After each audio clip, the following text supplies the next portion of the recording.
They tell you this to your face. Black Hispanics between 14 to 21. They must get stopped. At the end of the month, these officers, whoever don't have that arrest or those few summonses, they're pressured to find something. You might not see nothing.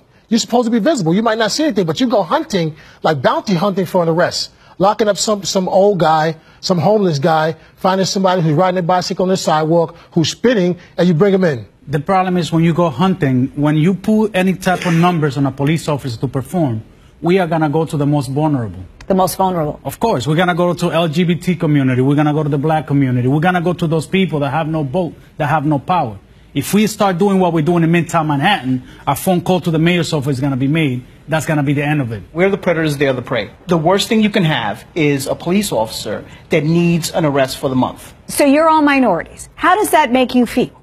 It's horrible. This is something coming from the top that trickles its way down, and this is why we're all here today.